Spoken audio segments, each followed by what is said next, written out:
स्वागत है आप सभी का हिंदी एक्सप्लेन टीवी पे। आज हम देखने जा रहे हैं एक बहुत ही कमाल की फिल्म जो आपके दिल को छू जाएगी।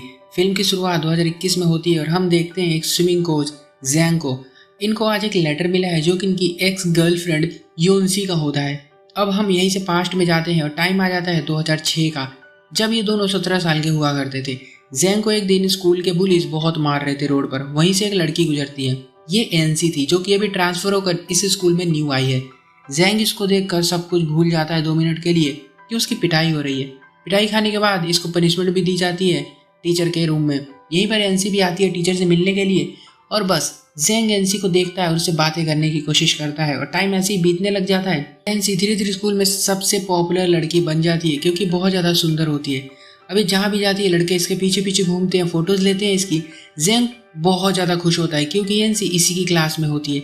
एक दिन स्कूल स्विमिंग कैप्टन इसको आकर ट्रॉफी दिखाता है कि मैं जीत कर लाया हूँ और एनसी को इम्प्रेस करने की कोशिश करता है, बट एनसी कुछ ज़्यादा भाव नहीं देती, इसकी बेइज्जती उल्टा कर देती है। तो वो इससे काफ़ी गुस्सा हो जाता है। ये एनसी जैंग को कहती है कि चलो मेरे साथ, मैं तुम्हें मेरे स्पेशल प्लेस पर लेकर चलती हूँ। जैंग सोचता है कि अब तो कुछ अच्छा ही होगा और इसको लगता है कि वो नोटी चीज़ें करेगी मेरे साथ। और फिर ये इसको लेकर जाती है एक रेस्टोरेंट में जहाँ पर ये हमेशा आया करती है। अब स्विमिंग कैप्टन की जली पड़ी होती है कल के बाद, तो वो जैंग से पंगे लेता है और कहता है कि देख चल एक मैच कर लेते हैं स्विमिंग का। अगर तू मुझे हरा देगा तो मैं तुझे और तेरी इस फ्रेंड को कभी बुली नहीं करवाऊंगा, और अगर मैं जीता तो ये जो लड़की है येंसी, इसको पूरे स्कूल में घूमना होगा अपने पीठ के ऊपर एक बोर्ड लगा के कि वो मुझसे प्यार करती है। जैंग सोचता है कि नहीं, मैं पक्का हार जाऊंगा इस बात को, बट येंसी पीछे से कह देती है कि हाँ हम मैच जरूर करेंगे। और मैच शुरू होता है और होना क्या था, कैप्टन जो है वो जीत जाता है क्योंकि वो तो प्रोफेशनल है, बहुत टाइम से कर रहा है। और येंसी इसके साथ मस्त खुशी खुशी आइसक्रीम खाती है। वो नाम लिख के घूमने वाला जो प्लान था वो कैंसिल कर दिया जाता है। फिर जैंग एंड एनसी दोनों यहाँ से बीच पर जाते हैं और यहाँ पर जैंग की एक पेंटिंग बनाई जाती है। एनसी बताती है कि मैं फैशन डिज़ाइनर बनना चाहती हूँ बड़ी होकर। और अगले दिन एनसी स्कूल में नहीं आती है। जैंग बहुत दुखी होता है और रात को उसके घर जाता है। घर का नज़ारा बहुत अजीब होता है। एनसी के फादर आए हुए हैं यहाँ पर जो कि काफ़ी शराब पिया करते हैं और अपनी फैमिली को मारते पीटते रहते हैं। और इसी वजह से एनसी को अपनी मॉम के साथ अलग अलग सिटीज़ में जाकर रहना पड़ता है ताकि वो अपने फादर से बच सके। बट इसके फादर इनको कहीं से भी ढूंढ कर आकर इनको मारने पीटने लग जाते हैं। और आज भी सेम वैसा ही हो रहा होता है। एनसी जैंग को देख लेती है अपने घर के बाहर, बट कुछ बातें नहीं होती इनकी।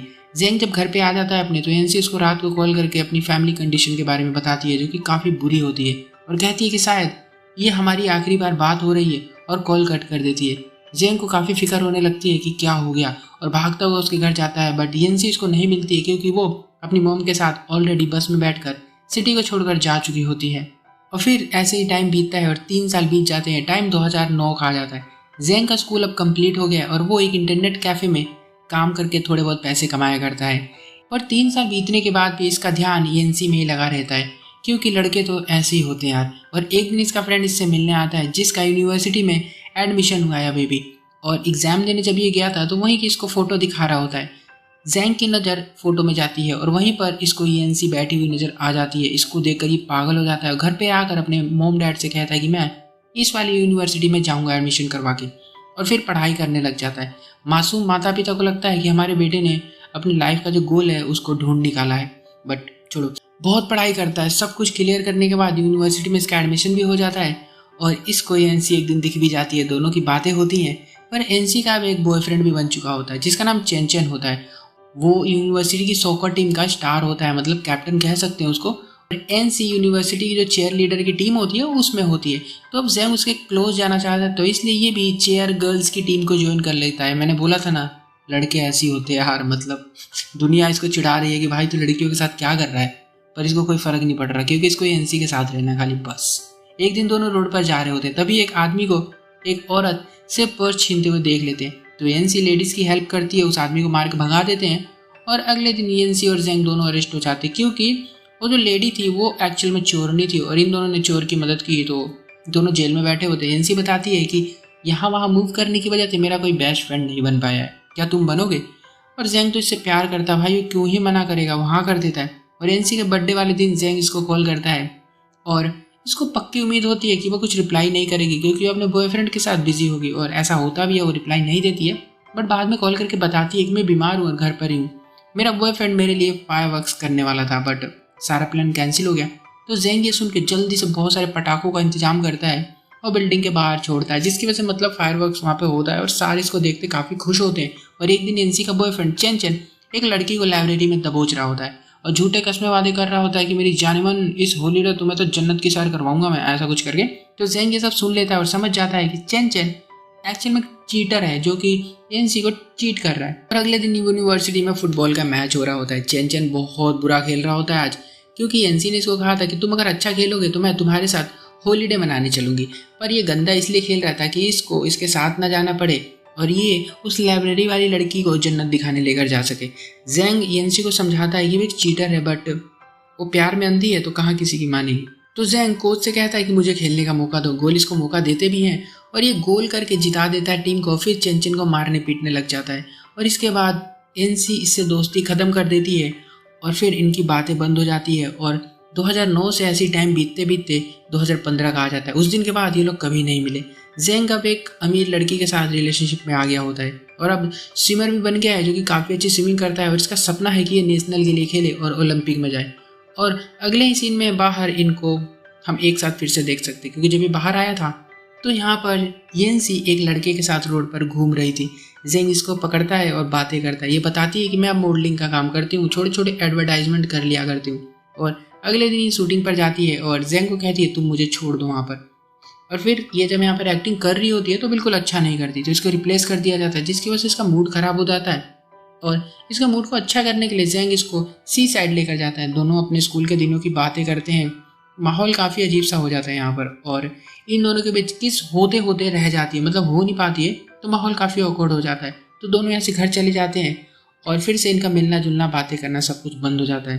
कुछ वीक बीतने के बाद हिम्मत करके जेंग इसको अपना स्विमिंग मैच दिखाने के लिए इनवाइट करता है।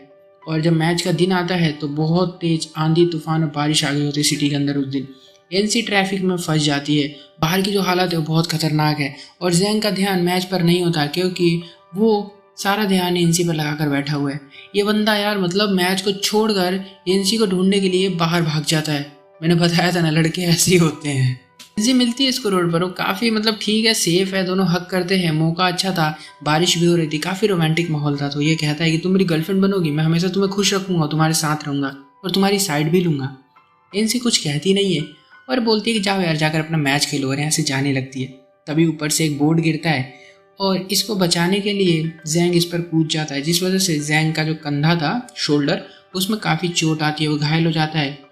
और डॉक्टर बताते हैं कि अब तुम स्विमिंग नहीं कर सकते, क्योंकि शोल्डर का ही एक तरह का मेन वो होता है काम, जब हम हाथों से स्विमिंग कर रहे होते हैं। तो यहाँ पर इसको इस बात का दुख होता है कि अभी स्विमिंग नहीं कर पाएगा, पर खुशी इस बात की होती है कि एनसी ने इसके प्रपोजल को एक्सेप्ट कर लिया होता है और एनसी को एक फैशन डिज़ाइनर की कंपनी में जॉब भी मिल गई होती है। तो दोनों अब साथ में लिविंग में रहने लग जाते हैं कपल की तरह और ऐसी टाइम बीतने लग जाता है।